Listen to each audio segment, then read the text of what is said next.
ہمارا پیارے نبی صلی اللہ علیہ وسلم کی سیرت طیبہ کا سلسلہ چل رہا ہے، جس میں ہم آپ صلی اللہ علیہ وسلم کی تقریباً 60 سالہ سیرت طیبہ پڑھ چکے کہ آپ صلی اللہ علیہ وسلم کی ہجرت کا جب 8واں سال ہوتا ہے، آپ صلی اللہ علیہ وسلم کو سابقہ سالوں کی طرح اللہ تعالی نے اس سال بھی ایک عظیم نعمت عطا فرمائی۔ آپ صلی اللہ علیہ وسلم کی سابقہ ترتیب کی طرح اس سن میں بھی آپ صلی اللہ علیہ وسلم نے جنگ کی۔ اس سال میں جو آپ صلی اللہ علیہ وسلم کی جنگ ہوئی، اس میں مسلمانوں کا، اہل اسلام کا پلہ انتہائی بھاری تھا۔ اللہ تعالی نے جو مسلمانوں کو سب سے عظیم ترین فتح عطا فرمائی، جس فتح کو فتح مکہ کہا جاتا ہے۔ آپ صلی اللہ علیہ وسلم کو مکہ شہر کے ساتھ انتہائی محبت تھی۔ نبی کریم صلی اللہ علیہ وسلم کے بارے میں آپ نے پڑھا کہ جب آپ صلی اللہ علیہ وسلم نے مکہ کو چھوڑ کر مدینہ کی طرف ہجرت کی، آپ صلی اللہ علیہ وسلم مکہ سے نکلتے ہوئے مکہ کی طرف رخ کر کے آواز لگاتے ہیں، اے شہر مکہ، مجھے تیرے ساتھ انتہائی محبت ہے، دل و جان سے تیرے ساتھ پیار کرتا ہوں، لیکن چونکہ اب اللہ تعالیٰ کا حکم ہے، اس لیے میں تجھے چھوڑ کر جا رہا ہوں، تجھے چھوڑنے کو جی نہیں چاہتا۔ آپ صلی اللہ علیہ وسلم کی اس تمنا والی 8 سالہ زندگی کو میرے اللہ نے دیکھا۔ آپ صلی اللہ علیہ وسلم کی اس آرزو کو پورا کرنے کا وقت آن پڑا کہ 8 ہجری آپ صلی اللہ علیہ وسلم کو رمضان المبارک میں فتح مکہ اللہ تعالی نے عطا فرمائی کہ آپ صلی اللہ علیہ وسلم کو مکہ کے ساتھ محبت تو تھی، جو ہی اب اہل اسلام کا پلہ بھاری ہوا، آپ صلی اللہ علیہ وسلم مسلمانوں کو لے کر مکہ کی طرف نکلتے ہیں۔ مکہ کی طرف چڑھائی کرنے کا، مکہ کی طرف دشمنان اسلام کے ساتھ جنگ کرنے کا سبب کیا بنا؟ کیونکہ اس سے پہلے آپ حضرات نے پڑھا ہے کہ صلح حدیبیہ مسلمانوں اور کفار کے درمیان ایک معاہدہ ہوا تھا، اگر آپ صلی اللہ علیہ وسلم اور اہل اسلام مکہ کے مشرکین پر حملہ کرتے ہیں تو وہ ایک قسم کی اس وعدے کی پاسداری نہیں ہے۔ کیوں؟ وعدہ یہ ہوا تھا کہ آپس میں جنگ نہیں ہوگی۔ اس جنگ کا سبب کیا بنا؟ آپ صلی اللہ علیہ وسلم کے جو دشمن ہیں قبائل عرب،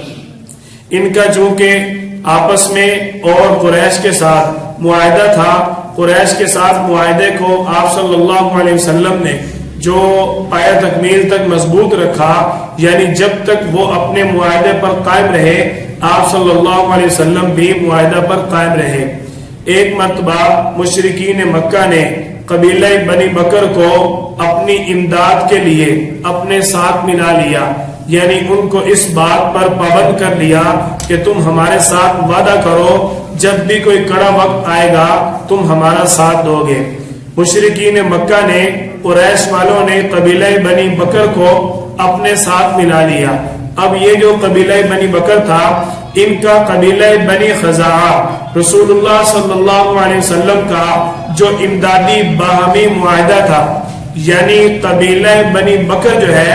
ان کا معاہدہ قریش والوں کے ساتھ ہوا کہ یہ جب بھی کوئی وقت آئے گا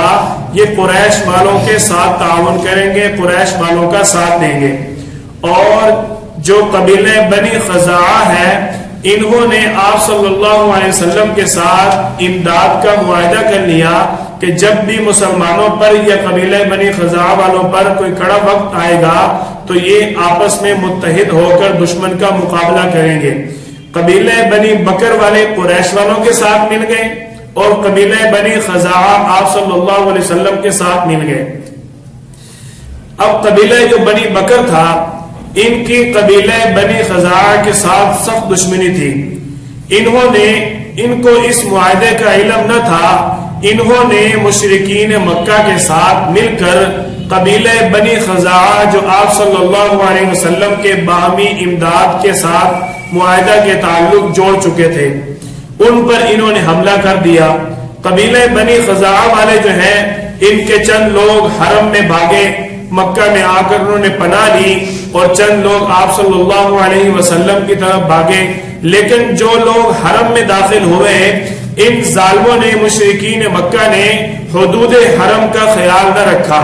یعنی مکہ کی جو حد ہے اس کے اندر قتل و قتال یعنی مکھی مچھر مارنے کی بھی اجازت نہیں ہے۔ ان مشرکین نے قبیلہ بنی خزاعہ پر دشمنی کا اظہار کرتے ہوئے ان پر حملہ کر دیا، ان کے ساتھی مقابلے میں نہ آئے، کیوں؟ انہوں نے حدود حرم کا خیال رکھا۔ جب قریش والوں نے اپنا وہ معاہدہ توڑ دیا، قبیلہ بنی خزاعہ کن کے ساتھ مل چکا تھا؟ آپ صلی اللہ علیہ وسلم کے ساتھ، اور قبیلہ بنی بکر جو تھا وہ قریش والوں کے ساتھ مل چکا تھا۔ اب قبیلہ بنی خزاعہ پر حملہ کرنا قریش والوں کا گویا کہ آپ صلی اللہ علیہ وسلم پر اور مسلمانوں پر حملہ کرنا ہے، کیوں؟ یہ اب مسلمانوں کے ساتھ مل چکے تھے، اور پچھلے سال مشرکین مکہ میں ابو سفیان نے یہ بات کہی تھی، اور جو ان کے دوسرے بڑے سردار انہوں نے کہا تھا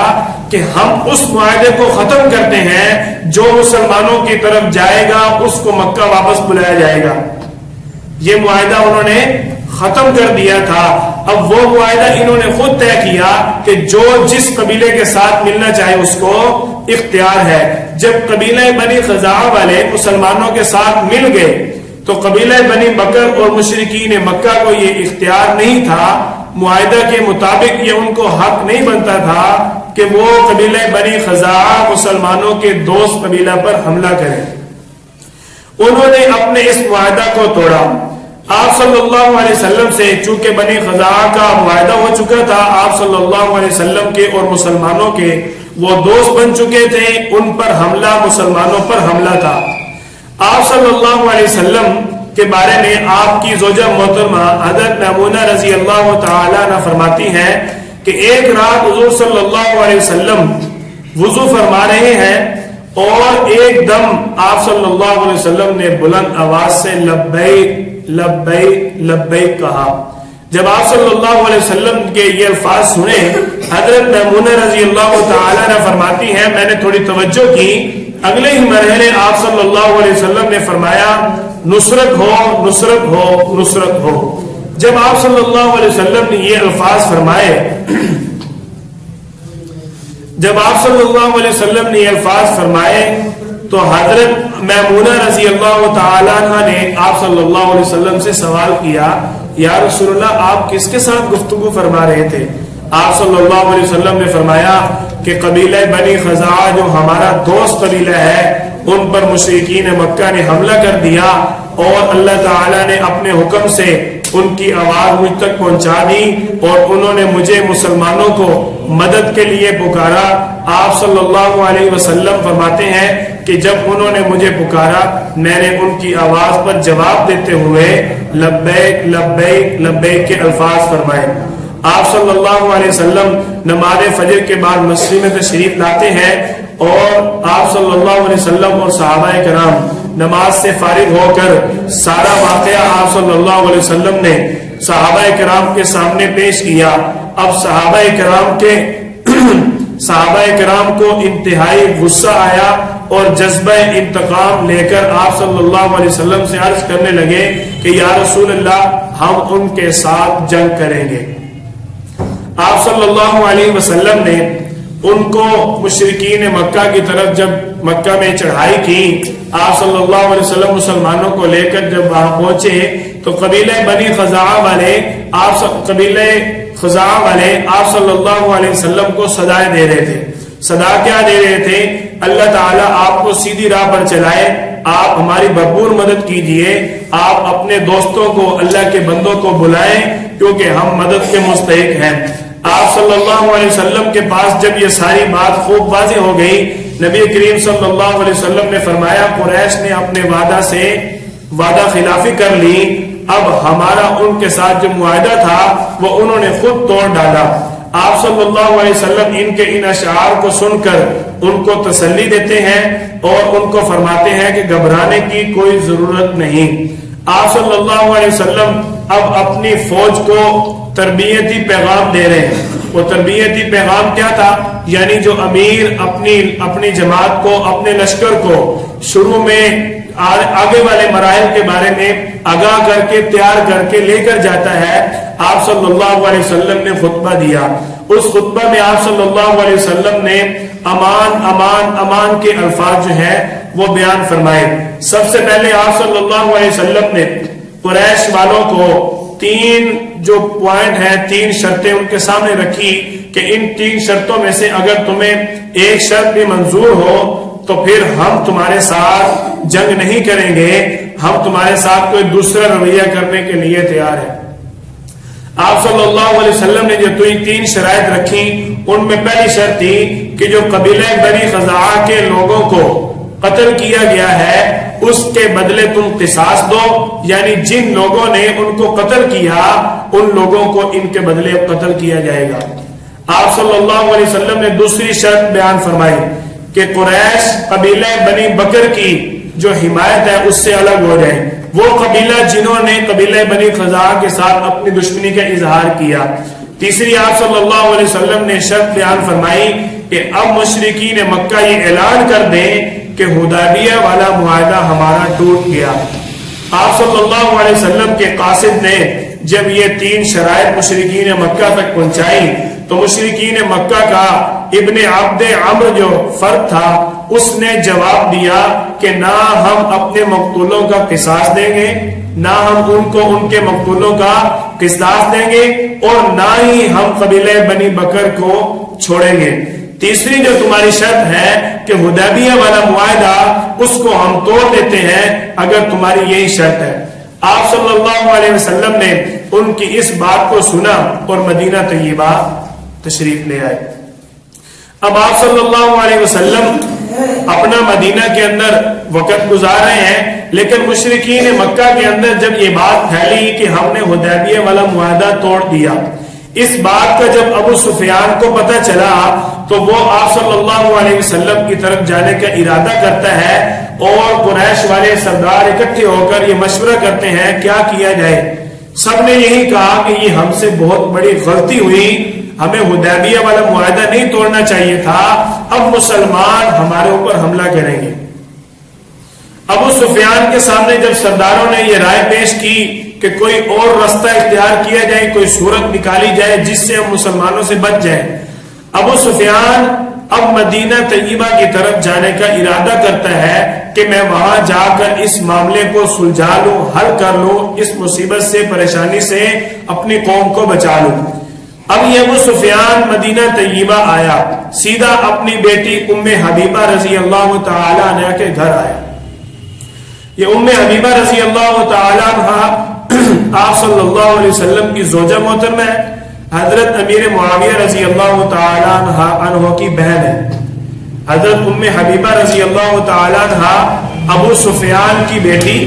حضرت امیر معاویہ رضی اللہ تعالی عنہ کی بہن اور آپ صلی اللہ علیہ وسلم کی زوجہ محترمہ ہے۔ آپ صلی اللہ علیہ وسلم کی زوجہ محترمہ اور اپنی بیٹی کے گھر جب ابو سفیان آیا، ابھی تک اسلام قبول نہیں کیا تھا، اور ام حبیبہ رضی اللہ تعالی عنہ نے جب دیکھا کہ یہ میرا ابا گھر میں آ گیا تو فوراً بستر کو سمیٹ لیتی ہیں، چارپائی سے چادر کو اٹھا لیتی ہیں، اور ابو سفیان نے کہا بیٹی تو کیا کر رہی ہے، میرے بیٹھنے کی جگہ کو تو میرے بجائے درست کرنے کے تو اب بستر کو اٹھا رہی ہے۔ حضرت ام حبیبہ رضی اللہ تعالیٰ نے جواب دیا کہ دیکھو اس بستر پر میرا پیارا پیغمبر بیٹھتا ہے، آپ صلی اللہ علیہ وسلم کی ذات پاکیزہ ذات ہے، اور آپ مشرک ہو، میں کسی مشرک کو، ناپاک کو، نجس کو آپ صلی اللہ علیہ وسلم کے بستر پر بٹھانا برداشت نہیں کرتی۔ آپ صلی اللہ علیہ وسلم ابو سفیان نے جب یہ منظر دیکھا تو اس کو یہی بات سوچی کہ یہاں میری جگہ نہیں ہے، لہذا میں آپ صلی اللہ علیہ وسلم کے پاس جاؤں۔ جب آپ صلی اللہ علیہ وسلم کے پاس گیا، نبی کریم صلی اللہ علیہ وسلم نے اس سے کوئی بات نہ کی۔ یہ پھر سیدنا صدیق اکبر رضی اللہ تعالیٰ عنہ، سیدنا فاروق اعظم رضی اللہ تعالیٰ عنہ اور حضرت علی رضی اللہ تعالیٰ عنہ ان کے پاس گیا۔ ان کو جا کر اس نے کہا کہ یہ صورت ہے، ہم اپنا حدیبیہ والا جو معاہدہ ہے اس کی تجدید کرنا چاہتے ہیں، یعنی ہم اسی صلح پر قائم ہیں۔ جب صحابہ کرام کے سامنے یہ بات آئی، تمام کے تمام صحابہ خاموش رہے۔ اس نے کہا تم اپنے پیغمبر سے بات کرو، ہو سکتا ہے معاملہ حل ہو جائے۔ اب صحابہ کرام نے اس کو جواب دیا کہ جو بات ہمارا پیارا پیغمبر کرتا ہے ہم اس کے پیچھے آمنا و صدقہ کہنے والے ہیں، ہم آپ صلی اللہ علیہ وسلم کی رائے کو کیسے تبدیل کر سکتے ہیں؟ یہ ہمارے اختیار میں نہیں ہے۔ اس نے سیدنا علی رضی اللہ تعالیٰ عنہ سے اصرار کیا کہ آپ صلی اللہ علیہ وسلم کے چچا زاد ہیں، آپ صلی اللہ علیہ وسلم سے درخواست کریں۔ حضرت علی رضی اللہ تعالیٰ عنہ نے فرمایا کہ میں یہ تدبیر اختیار نہیں کروں گا، نہ میں اس معاہدے کی تجدید کر سکتا ہوں اور نہ ہی میں آپ صلی اللہ علیہ وسلم سے یہ بات کر سکتا ہوں۔ اس نے پھر حضرت علی رضی اللہ تعالیٰ عنہ کو کہا کہ آپ اپنے بیٹا جو حضرت حسن رضی اللہ تعالیٰ عنہ ہے، یہ 5 سال کے معصوم ہیں، ان کو آپ صلی اللہ علیہ وسلم کے پاس لے جائیں، یہ آپ صلی اللہ علیہ وسلم کے سامنے جب بات کریں گے آپ صلی اللہ علیہ وسلم مان جائیں گے۔ حضرت علی رضی اللہ تعالیٰ عنہ اور حضرت فاطمہ رضی اللہ تعالیٰ عنہ نے جواب دیا کہ اس کام کے اندر بچوں کا کوئی دخل نہیں۔ اب یہ مایوس ہوا حضرت علی رضی اللہ تعالیٰ عنہ، جس نے پھر اصرار کیا مجھے کوئی تو حل بتاؤ۔ حضرت علی رضی اللہ تعالیٰ عنہ نے فرمایا کہ تو بنی کنانہ کا سردار ہے تو تو خود ہی کوئی صورت اختیار کر، میرا مشورہ یہ ہے کہ تو مسجد میں جا اور جا کر اعلان کر دے کہ ہم نے حدیبیہ والے معاہدے کی تجدید کی، ہم اسی صلح پر قائم ہیں۔ ابو سفیان گیا، اس نے جا کر اعلان کر دیا، مدینے میں اعلان کر کے یہ واپس چلا گیا۔ آپ صلی اللہ علیہ وسلم اور مسلمانوں کی طرف سے کوئی جواب نہ ملا، اور آپ صلی اللہ علیہ وسلم انتہائی اطمینان کے ساتھ صحابہ کرام کے پاس موجود ہے، اور آپ صلی اللہ علیہ وسلم نے یہاں پر بہت ہی سخت فیصلہ کیا کہ فتح مکہ کی جنگ کے لیے مکہ کی طرف آپ صلی اللہ علیہ وسلم صحابہ کرام کو لے کر جا رہے ہیں، لیکن ابھی تک کسی کو معلوم نہیں ہے کہ کس طرف جا رہے ہیں اور جنگ کہاں ہونی ہے۔ آپ صلی اللہ علیہ وسلم نے لوگوں کو تیاری کا حکم دے دیا کہ جنگ کی تیاری کرو۔ گھر آئے حضرت عائشہ رضی اللہ تعالیٰ عنہ کو آپ صلی اللہ علیہ وسلم نے فرمایا ہتھیار وغیرہ نکال دو، ہم جنگ کے لیے جا رہے ہیں۔ سیدنا صدیق اکبر رضی اللہ تعالیٰ عنہ جب گھر آئے تو پوچھا کہ بیٹی یہ ہتھیار کس لیے نکالے ہیں؟ جواب دیا آپ صلی اللہ علیہ وسلم کا حکم ہے، اور پوچھا آپ صلی اللہ علیہ وسلم کس طرف جو ہے وہ صحابہ کرام کو جنگ کے لیے لے کر جانا چاہتے ہیں؟ حضرت عائشہ رضی اللہ تعالیٰ عنہ جواب دیتی ہیں یہ تو مجھے بھی معلوم نہیں ہے۔ آپ صلی اللہ علیہ وسلم نے اس بات کو راز اس لیے رکھا کہ مشرکین مکہ تک یہ بات نہ پہنچ جائے، کیوں کہ اب مسلمان انتہائی مضبوط ہیں، تو وہ مشرکین اگر ان کو پتہ چل جائے گا تو پھر جنگ والی صورت بن جائے گی۔ آپ صلی اللہ علیہ وسلم کے اسی راز کو ایک شخص آپ صلی اللہ علیہ وسلم کے پیارے صحابی جن کا نام حضرت حاطب بن ابی بلتہ ہے رضی اللہ تعالیٰ عنہ، یہ آپ صلی اللہ علیہ وسلم کی اس جنگ کی تیاری کے بارے میں خاموشی سے ایک خط لکھ کر مشرکین مکہ کی طرف بھیج دیتے ہیں، مطلب ان کو اس معاملے سے باخبر کرتے ہیں۔ جب انہوں نے خط بھیجا آپ صلی اللہ علیہ وسلم کو اللہ تعالیٰ نے وحی کے ذریعے بتا دیا کہ آپ کے ایک صحابی نے یہ کام کیا۔ آپ صلی اللہ علیہ وسلم نے حضرت علی رضی اللہ تعالیٰ عنہ اور حضرت زبیر رضی اللہ تعالیٰ عنہ ان کو بھیجا کہ جاؤ اس عورت کو میرے پاس گرفتار کر کے لے آؤ۔ آپ صلی اللہ علیہ وسلم کے یہ صحابی جب دونوں گئے، اس عورت کو انہوں نے راستے میں مقام روضہ خاص اس علاقے پر انہوں نے اس عورت کو پکڑ لیا۔ اب اس عورت سے کہنے لگے کہ وہ خط نکالو جو تیرے پاس مسلمانوں کے خلاف موجود ہے۔ وہ عورت کہنے لگی میرے پاس خط نہیں ہے۔ حضرت علی رضی اللہ تعالیٰ عنہ نے جواب دیا کہ جو بات ہمارا پیارا پیغمبر کرتا ہے وہ 100% حق اور سچ ہوتی ہے۔ اگر میرے نبی نے فرما دیا کہ تیرے پاس خط ہے تو خط تیرے پاس ضرور ہے۔ اس عورت نے پھر بھی نہ دیا۔ حضرت علی رضی اللہ تعالیٰ نے جب تلوار نکالی پھر اس عورت نے اپنے بالوں میں سے وہ خط نکال کر حضرت علی رضی اللہ تعالیٰ عنہ کے حوالے کر دیا۔ جب یہ معاملہ صحابہ کرام تک پہنچا کہ حاتب بن ابی بلتہ نے یہ کام کیا، آپ صلی اللہ علیہ وسلم کی مجلس لگی ہوئی ہے، حضرت عمر بن خطاب رضی اللہ تعالیٰ عنہ کو پتہ چلتا ہے، غصے سے تلوار نکالتے ہیں، یا رسول اللہ میں اس کا ابھی سر قلم کر دیتا ہوں۔ آپ صلی اللہ علیہ وسلم نے فرمایا، عمر تجھے پتہ نہیں ہے حاتب غزوہ بدر میں شریک تھا، اور اللہ تعالیٰ نے کیا فرمایا ہے کہ جو غزوہ بدر میں شریک ہوا اب اس کے بعد چاہے وہ گناہ کرے یا نیکیاں کرے اس کو کسی قسم کا کوئی معاوضہ نہیں ہے، اس کی اللہ تعالیٰ نے ہمیشہ کے لیے بخشش کر دی، تو حاتب کے پیچھے کیوں پڑتا ہے؟ اللہ تعالیٰ نے فوراً آل اسلام کی طرف یہ پیغام بھیج دیا، یا ایھا الذین آمنوا لا تتخذوا عدوی وعدوکم اولیاء، کہ اے ایمان والو تم جو اسلام کے دشمن ہیں ان کو اپنا دوست نہ سمجھو۔ اب آپ صلی اللہ علیہ وسلم نے حضرت حاتب بن ابی بلتہ رضی اللہ تعالیٰ عنہ سے جب پوچھا کہ تو نے یہ کام کیوں کیا، آپ کے پیارے صحابی جواب دیتے ہیں، یا رسول اللہ میرے فیملی والے، میری بیوی اور بچے وہ مکے میں ہیں اور ان کی نگہبانی کے لیے، دیکھ بھال کے لیے، حفاظت کے لیے کوئی نہیں ہے، کیونکہ مکے کے اندر میرا اور کوئی رشتہ دار بھی نہیں ہے، اس لیے میں نے یہ کام کیا۔ اور یا رسول اللہ میں نے ان کو یہ نہیں بتایا کہ آپ اس کام کے لیے آ رہے ہیں، میں نے ان کو صرف یہ لکھا ہے کہ مسلمان اس وقت انتہائی طاقت اور قوت میں ہیں، جو تمہارے اوپر اگر حملہ کر دیں تم اس کو برداشت نہیں کر سکتے، لہذا تم آپ صلی اللہ علیہ وسلم کے پاس آ کر توبہ کر لو، معافی مانگ لو۔ آپ صلی اللہ علیہ وسلم تو رحمت للعالمین تھے، اللہ نے آپ صلی اللہ علیہ وسلم کو انتہائی شفقت اور محبت اور الفت والا پہلو اتنا وسیع مقدار میں عطا فرمایا تھا کہ آج تک کسی بھی انسان کے پاس آپ صلی اللہ علیہ وسلم جیسا شفقت اور محبت والا پہلو نہیں ہے۔ آپ صلی اللہ علیہ وسلم 10 رمضان 8 ہجری کو مدینہ سے 10,000 کا لشکر لے کر مکہ کی طرف روانہ ہوتے ہیں۔ آپ صلی اللہ علیہ وسلم جب روانہ ہوئے تو راستے میں آپ کے چچا حضرت عباس رضی اللہ تعالیٰ عنہ جو اب تک مکہ کے اندر زندگی گزار رہے تھے، انہوں نے آپ صلی اللہ علیہ وسلم کی طرف انہوں نے بھی سفر شروع کیا، اور ابو سفیان اب ادھر مشرکین مکہ کے ساتھ انتہائی پریشان ہیں، اور مشرکین مکہ کو بالکل اس چیز کی خبر نہیں ہے کہ مسلمان جو ہے وہ ہم پر حملہ کرنے والے ہیں۔ بہرحال حضرت عباس رضی اللہ تعالیٰ عنہ اور ان کے ساتھ صحابہ کرام بھی تھے، انہوں نے ابو سفیان سے پوچھا کہ ابو سفیان تم کہاں سے آ رہے ہو؟ یہ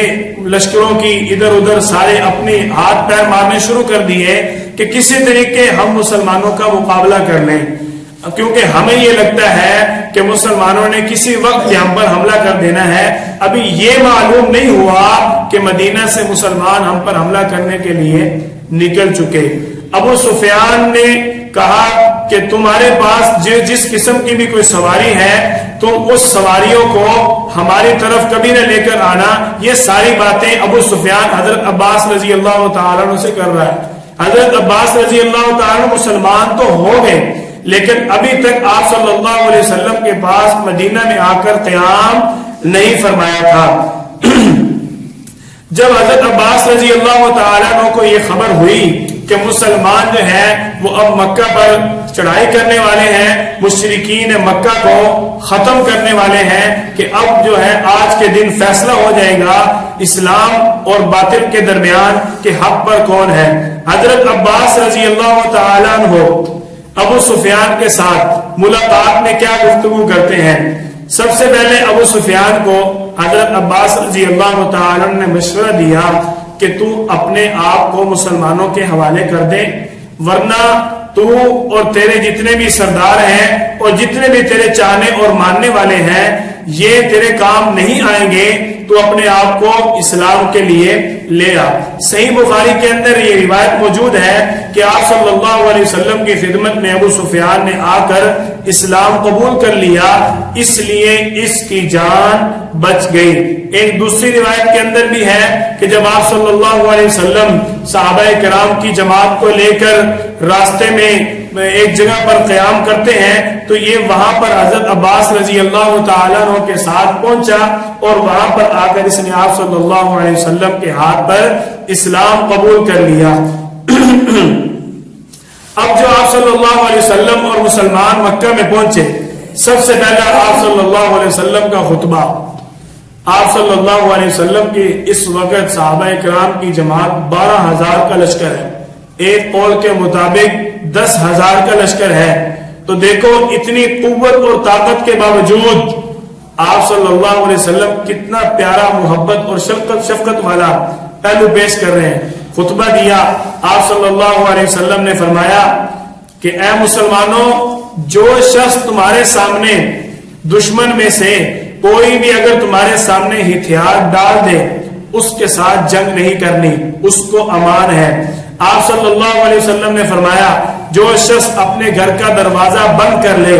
اس کے لیے امان ہے، اس کے ساتھ بھی جنگ نہیں کرنی، اور جو شخص کعبہ میں داخل ہو جائے اس کے ساتھ بھی جنگ نہیں کرنی، اس کے لیے بھی امان ہے۔ آپ صلی اللہ علیہ وسلم نے آپ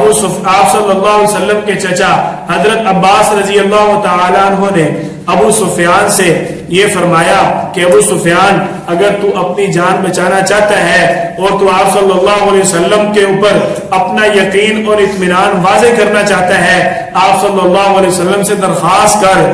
کہ یا رسول اللہ، جو میرے گھر میں آ جائیں، جو میرے ماننے اور چاہنے والے ہیں، وہ بھی اگر مسلمان ہو جائیں، میرے گھر میں آ جائیں، ان کے لیے بھی اعلان کر دیں۔ آپ صلی اللہ علیہ وسلم نے اعلان کیا کہ جو ابو سفیان کے گھر میں داخل ہو جائے اس کے لیے بھی امان ہے، یعنی اس کے ساتھ بھی جنگ نہ کی جائے۔ حضرت عباس رضی اللہ تعالیٰ عنہ نے ابو سفیان رضی اللہ تعالیٰ عنہ کو تسلی بھی دی کہ آپ صلی اللہ علیہ وسلم نے اعلان فرما تو دیا ہے کہ جو بھی اپنے گھر کا دروازہ بند کر لے اس کے لیے امان ہے۔ آپ صلی اللہ علیہ وسلم کے اسی جملے کو حضرت عباس رضی اللہ تعالیٰ عنہ نے ابو سفیان کے سامنے نقل کیا۔ اب آپ صلی اللہ علیہ وسلم کی طرف سے ہر طرف امن و امان کی صدائیں چل رہی ہیں۔ اسی دوران آپ صلی اللہ علیہ وسلم کا ایک دشمن ہے جس کا نام ہے ابن خطل، یہ آپ صلی اللہ علیہ وسلم پر اسلام لے آیا تھا، لیکن اس نے بعد میں اسلام کو چھوڑ دیا اور مرتد ہو کر پھر مشرکین کے ساتھ مل گیا۔ چونکہ یہ مرتد تھا اور جب یہ مشرکین کے ساتھ ملا تو اس نے آپ صلی اللہ علیہ وسلم کی شان میں گستاخی بھی کی اور آپ صلی اللہ علیہ وسلم کے ایک غلام کو اس نے شہید بھی کیا۔ آپ صلی اللہ علیہ وسلم کی طرف سے اب اس پر 3 جرم تھے۔ پہلا جرم کہ اس نے غلام کو قتل کیا، دوسرا یہ جرم کہ اس نے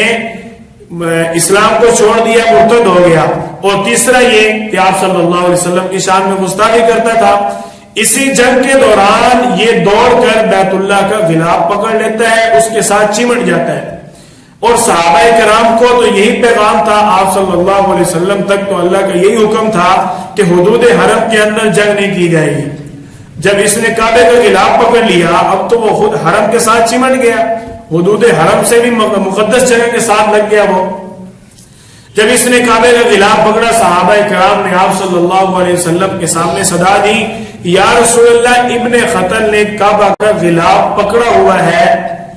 آپ صلی اللہ علیہ وسلم نے حکم دیا، اقتل ابن خطل، کہ اس کو وہیں پر قتل کر دو، یہ گستاخ رسول ہے، اور گستاخ رسول چاہے بیت اللہ کے اندر چلا جائے اس کو وہاں بھی قتل کیا جائے گا۔ آج گستاخ رسول کا معاملہ بالکل اس کو عام اور فام سمجھا جا رہا ہے، بالکل اس کو کسی قسم کی کوئی لوگ ترجیح دینے کے لیے تیار نہیں، اور بڑے بڑے لوگ اپنے آپ کو بڑا معلم اور دانش مند اور اپنے آپ کو زیادہ سے زیادہ محبت اور شفقت والا پیش کرنے کے لیے کیا کہتے ہیں، اور جی اس سے غلطی ہو گئی، انہیں معافی تو مانگ لی ہے نا۔ گستاخ رسول کی کوئی معافی نہیں ہے، اللہ تعالی نے کہیں گستاخ رسول کو کوئی اجازت نہیں دی کہ اس کو معاف کر دیا جائے۔ آپ صلی اللہ علیہ وسلم نے اپنے گستاخ کو کہیں کوئی اجازت نہیں دی کہ اس کو معاف کر دیا جائے. صحابہ کرام نے کبھی گستاخ رسول کو معاف نہیں کیا، اور آج تک آپ صلی اللہ علیہ وسلم کی امت کو یہ شرف حاصل ہے کہ انہوں نے کبھی گستاخ رسول کو معاف نہیں کیا. جو درمیان میں منافقین ہیں وہ تو پھر آپ صلی اللہ علیہ وسلم کی امت سے خود اپنا پلہ چھڑواتے ہیں، آپ صلی اللہ علیہ وسلم سے، آپ صلی اللہ علیہ وسلم کے دامن کو خود چھوڑتے ہیں. آپ صلی اللہ علیہ وسلم نے فتح مکہ کے بعد اپنا پرچم جو ہے مسجد فتح کے اوپر گاڑ دیا. اس طرف آپ صلی اللہ علیہ وسلم نے اپنا پرچم لگایا، اپنی اونٹی کو لے کر آپ صلی اللہ علیہ وسلم بیت اللہ کی طرف آئے. بیت اللہ میں آپ صلی اللہ علیہ وسلم نے داخل ہو کر اپنے ابا ابراہیم علیہ السلام کی اس سنت کو دوبارہ زندہ کر دیا جو مشرکین مکہ نے بیت اللہ کے اندر بت جوڑے ہوئے تھے. آپ صلی اللہ علیہ وسلم نے ان تمام بتوں کو توڑ دیا اور ختم کر دیا. بیت اللہ کو آپ صلی اللہ علیہ وسلم نے دھونے کا حکم دیا، اور بیت اللہ کو دھونے کے بعد آپ صلی اللہ علیہ وسلم نے خود بیت اللہ کے اندر 2 نفل ادا کیے. آپ صلی اللہ علیہ وسلم کے ساتھ حضرت اسامہ بن زید، حضرت بلال رضی اللہ تعالیٰ عنہ، حضرت عثمان بن طلحہ رضی اللہ تعالیٰ عنہ یہ داخل ہوتے ہیں. آپ صلی اللہ علیہ وسلم بیت اللہ کے اندر 2 نفل ادا کرتے ہیں. آپ صلی اللہ علیہ وسلم کے اس عمل کے بعد بیت اللہ کی چابیاں حضرت عثمان بن طلحہ رضی اللہ تعالیٰ عنہ کے حوالے کر دی جاتی ہیں. بیت اللہ کی چھت پر سب سے پہلی اذان سیدنا بلال رضی اللہ تعالیٰ عنہ نے، اور سب سے پہلی بیت اللہ کی چھت پر جو اذان ہوئی یہ ظہر کی نماز کی اذان تھی. آپ صلی اللہ علیہ وسلم نے اس کے بعد عورتوں اور مردوں سے بیعت لی. آپ صلی اللہ علیہ وسلم نے اس کے بعد سیدنا صدیق اکبر رضی اللہ تعالیٰ عنہ کے جو والد گرامی ہیں ابی قحافہ، ان کو اسلام قبول کروایا. آپ صلی اللہ علیہ وسلم کے پاس جب یہ اسلام قبول کرنے آئے تو نبی کریم صلی اللہ علیہ وسلم اپنے پیارے صحابی ابو بکر صدیق رضی اللہ تعالیٰ عنہ فرماتے ہیں، ابو بکر تو بوڑھے کو میرے پاس کیوں لایا؟ مجھے بتا دیتے، میں اس کے پاس خود چل کر چلا جاتا. آپ صلی اللہ علیہ وسلم تو ہر شخص کے لیے رحمت للعالمین بن کر آئے تھے. آپ صلی اللہ علیہ وسلم نے اس لیے یہ بات فرمائی. اسی سال حضرت امیر معاویہ رضی اللہ تعالیٰ عنہ بھی اپنے اسلام کی وضاحت کر دیتے ہیں. صلح حدیبیہ والے سال ابو سفیان اپنے باپ سے پہلے حضرت امیر معاویہ رضی اللہ تعالیٰ عنہ اسلام کو قبول کر چکے تھے، لیکن انہوں نے اپنے اسلام کی وضاحت فتح مکہ کے بعد کی. آپ صلی اللہ علیہ وسلم کے اسی فتح کے بعد آپ صلی اللہ علیہ وسلم نے خطبہ دیا. اسی خطبہ میں آپ صلی اللہ علیہ وسلم نے چند احکامات بیان کر فرمائے، اور مسلمانوں کو آپ صلی اللہ علیہ وسلم نے آپس میں محبت اور الفت کا آداب بیان کرتے ہوئے آپ صلی اللہ علیہ وسلم نے فرمایا کہ تم آپس میں سب بھائی بھائی ہو، تم میں سے کسی کا بھی آپس میں خون حلال نہیں ہے، سب آپس میں ایک دوسرے کا خون حرام سمجھو، یعنی کوئی کسی کے ساتھ کسی قسم کا کوئی قتل و قتال نہیں کرے گا. اس حدود حرم کے اندر جانوروں کو بھی مارنے کی اجازت نہیں ہے، اسی حدود حرم کے اندر شکار کرنے کی اجازت نہیں ہے. حتیٰ کہ آپ صلی اللہ علیہ وسلم نے یہ بھی حکم جاری فرمایا کہ حدود حرم کے اندر کوئی درخت بھی کاٹنے کی اجازت نہیں ہے. اللہ تعالی نے اس حرم کو آپ صلی اللہ علیہ وسلم کے ذریعے حدود حرم کے احکامات عطا فرمائے. آپ صلی اللہ علیہ وسلم کا مکے کے اندر یہ جاندار، شاندار، عمدہ اور اعلیٰ خطبہ محبت اور رفت والا جب صحابہ کرام نے سنا، انصار جو مدینہ طیبہ کے مقیم تھے آپ صلی اللہ علیہ وسلم کے ساتھ چونکہ فتح مکہ میں یہ بھی شریک تھے،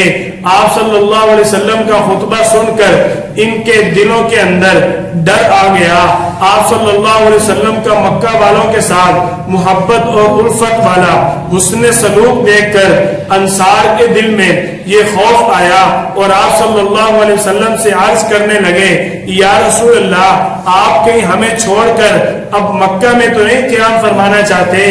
آپ صلی اللہ علیہ وسلم نے انصار کو جواب میں فرمایا کہ یہ بات تم نے کیسے سوچ لی؟ میں جب تک زندہ ہوں، جب تک میری جان میں جان ہے، میں مدینہ والوں کو چھوڑوں گا نہیں۔ آپ صلی اللہ علیہ وسلم نے فرمایا، المحیا محیاکم والممات مماتکم۔ آپ صلی اللہ علیہ وسلم ان کو تسلی دے رہے ہیں کہ میری زندگی تمہاری زندگی کے ساتھ ہے اور تمہاری زندگی میری زندگی کے ساتھ ہے، میری موت تمہاری موت کے ساتھ ہے، یعنی میرا مرنا بھی تمہارے ساتھ ہے، جینا بھی تمہارے ساتھ ہے۔ آپ صلی اللہ علیہ وسلم کو اللہ تعالیٰ نے صحابہ کرام کے بارے میں اتنی خاص محبت کا حکم فرمایا تھا۔ یہ آپ صلی اللہ علیہ وسلم اللہ کے پیغمبر ہیں اور پیغمبر کی محبت صرف اللہ کی رضا کے لیے ہوتی ہے، اور جو محبت اللہ کی رضا کے لیے کی جا رہی ہے تو وہ صحابہ کرام کے ساتھ کی جا رہی ہے۔ اس سے یہ بات خوب واضح ہوتی ہے کہ آپ صلی اللہ علیہ وسلم کی جو صحابہ کرام کے ساتھ محبت تھی وہ میرے اللہ کا حکم تھا۔ آپ صلی اللہ علیہ وسلم نے انصار والوں کو یہ تسلی دی اور اگلے ہی مرحلے آپ صلی اللہ علیہ وسلم کوہ صفا پر چڑھتے ہیں اور چڑھ کر ایک مرتبہ پھر مسلمانوں کو تسلی دیتے ہیں۔ اسی سال آپ صلی اللہ علیہ وسلم کے ساتھ غزوہ حنین بھی پیش آیا۔ اسی سال آپ صلی اللہ علیہ وسلم نے مکہ کے نظام کو درست کیا، وہاں کے رہن سہن کو ایک خوبصورت نظام کے ساتھ آپ صلی اللہ علیہ وسلم نے منتخب کیا، یعنی وہاں پر جو مایوسیاں تھیں، جو لوگوں کے اندر اضطراب تھا، جو مشرکین سے ڈر کر زندگی گزارتے تھے، ان کو آپ صلی اللہ علیہ وسلم نے پہلے تو اسلام کی دعوت دی۔ جنہوں نے اسلام کو قبول کیا ان کے بارے میں آپ صلی اللہ علیہ وسلم پر اللہ تعالیٰ نے وحی اتاری، کیونکہ جب انہوں نے اسلام قبول کیا وہ تھوڑا سا ڈگمگائے، پریشان ہوئے۔ ان میں ایک واقعہ یہ بھی آتا ہے کہ آپ صلی اللہ علیہ وسلم نے اپنے ایک صحابی کو جب بیعت کرنے کے لیے حکم فرمایا، وہ بیعت کے لیے تیار ہوئے۔ جب آپ صلی اللہ علیہ وسلم نے ان کو حکم دیا اپنا ہاتھ آگے کیجئے، انہوں نے اپنا ہاتھ آگے کیا۔ آپ صلی اللہ علیہ وسلم جب ان کا ہاتھ اپنے ہاتھ میں لینے لگے، انہوں نے ہاتھ پیچھے کر لیا۔ نبی کریم صلی اللہ علیہ وسلم نے فرمایا کہ یہ تو نے کیا کیا؟ آپ صلی اللہ علیہ وسلم سے آپ کے پیارے صحابی عرض کرتے ہیں، یا رسول اللہ، کیا میرے پچھلے گناہ جو میں آپ کے خلاف ڈٹا رہا، جو مجھ سے کمیاں کوتاہیاں غلطی کوتاہیاں ہوئیں، کیا وہ مجھے معاف ہو جائیں گی؟ اللہ تعالیٰ کی طرف سے آپ صلی اللہ علیہ وسلم پر نہیں آئی، قُلْ يَا عِبَادِيَ الَّذِينَ أَسْرَفُوا عَلَىٰ أَنفُسِهِمْ لَا تَقْنَطُوا مِن رَحْمَةِ اللَّهِ إِنَّ اللَّهَ يَغْفِرُ الذُّنُوبَ جَمِيعًا انہو هو الغفور الرحیم۔ یہ اللہ تعالیٰ نے وحی اتاری کہ اپنے صحابہ کو اس پیغام کو اپنے صحابہ کے سامنے واضح کر دیجئے کہ جو اللہ کی طرف لوٹ کر آ جاتا ہے، اللہ تعالیٰ اس کے سارے پچھلے گناہوں کو معاف کر دیتا ہے۔ ان کو اللہ کی رحمت سے مایوس ہونے کی کوئی ضرورت نہیں ہے۔ انہو هو الغفور الرحیم، کیونکہ اللہ تعالیٰ بخشنے والا اور رحم کرنے والا ہے۔ 20 رمضان کو 8 ہجری کو مکہ فتح ہو جاتا ہے۔ آپ صلی اللہ علیہ وسلم شکرانے کے طور پر اللہ تعالیٰ کی بارگاہ میں کھڑے ہو کر حضرت ام ہانی رضی اللہ تعالیٰ عنہا کے گھر میں 8 رکعات چاشت نماز کی ادا فرماتے ہیں۔ اس کے بعد آپ صلی اللہ علیہ وسلم واپسی کا ارادہ کرتے ہیں۔ ہمارا ہجرت کا 8واں سال چل رہا ہے، جس میں ہم انشاءاللہ کل غزوہ حنین پڑھیں گے اور آپ صلی اللہ علیہ وسلم کی مدینہ طیبہ کی جو زندگی ہے، جس میں آپ صلی اللہ علیہ وسلم کی طبیعت ناساز ہو جاتی ہے، آپ صلی اللہ علیہ وسلم کو بخار آتا ہے اور آپ صلی اللہ علیہ وسلم کا حجت الوداع کا جو مرحلہ آتا ہے، اس کو آپ حضرات کے سامنے وعدے کریں گے، اور انشاءاللہ ثم انشاءاللہ منگل تک اپنا یہ سلسلہ مکمل کر کے بدھ کو ہمارے اس کورس کی تقریب ہوگی۔ اللہ سے دعا کرتے ہیں اللہ تعالیٰ آپ کے آنے کو اور ہمارے اس کاوش کو اپنی بارگاہ میں قبول فرمائے، اور تا قیامت اس سلسلے کو جاری اور ساری فرمائے۔ اور حقیقت یہی ہے کہ ایک مسلمان کے لیے اپنے بارے میں اتنا جاننا ضروری نہیں جتنا آپ صلی اللہ علیہ وسلم کے بارے میں جاننا ضروری ہے۔ اللہ تعالی ہم سب کو عمل کی توفیق عطا فرمائے۔ وآخر دعوانا ان الحمدللہ رب العالمین۔ آج کے سبق کے حوالے سے کسی کا کوئی سوال ہو تو۔ فتح مکہ کے بارے میں ہی اللہ تعالیٰ نے وحی اتاری تھی، انا فتحنا لک فتحا مبینا، وہ جو وحی تھی وہ وحی اسی فتح مکہ کے لیے اللہ تعالیٰ نے اتاری تھی، لیکن اس وقت چونکہ صحابہ کرام کو وہ صفت صحابہ کے پاس نہیں تھی جو آپ صلی اللہ علیہ وسلم کے پاس تھی۔ آپ صلی اللہ علیہ وسلم نے اسی وقت فرما دیا تھا نا صحابہ کو کہ یہ اللہ کی طرف سے بہت بڑی فتح ہے، یہی تھا نا۔ حضرت عمر رضی اللہ تعالیٰ نے جب سوال کیا یا رسول اللہ یہ فتح ہے، اللہ تعالیٰ اس کو فتح مبین فرما رہے ہیں، آپ صلی اللہ علیہ وسلم نے جواب میں فرمایا ہاں عمر، اللہ تعالیٰ فرما رہے ہیں کہ یہ بہت بڑی فتح ہے۔ دیکھو صلح حدیبیہ ہی جو فتح مکہ کا سبب بنا کہ نا، یہ وہ فتح ہے جس کا ہمیں آسانی سے تذکرہ جو ہے وہ اس میں سورۃ الفتح کے اندر مل جائے گا۔ فتح مکہ کے نام سے ہی اس سورت کا نام سورۃ الفتح ہے۔ اور کوئی سوال؟ الحمدللہ رب العالمین، اللہم صلی علی محمد النبی الامی وعلی آلہ وسلم تسلیما۔ اے اللہ ہم صغیرہ کبیرہ تمام گناہوں سے توبہ کرتے ہیں، یا اللہ تو ہمیں معاف فرما، یا ارحم الراحمین ہر قسم کی غلطی کوتاہی معاف فرما، یا ارحم الراحمین جتنے لوگ آئے سب کا آنا ہمارا پڑھنا پڑھانا قبول فرما، یا ارحم الراحمین سب کی نیک تمناؤں کو پورا فرما، تمام پریشانیاں ختم فرما، تمام ضروریات خزانہ غیب سے پوری فرما، پوری امت پر رحم فرما، پوری امت پر کرم فرما، یا ارحم الراحمین اپنا خاص تعلق نصیب فرما، ہم سب کی تمام صلاحیتوں کو دین کے لیے قبول فرما، تمام دعاؤں کو اپنی رحمت سے قبول فرما۔ وصلی اللہ تعالی علی رسول خیر خلقہ محمد و آلہ و اصحابہ اجمعین۔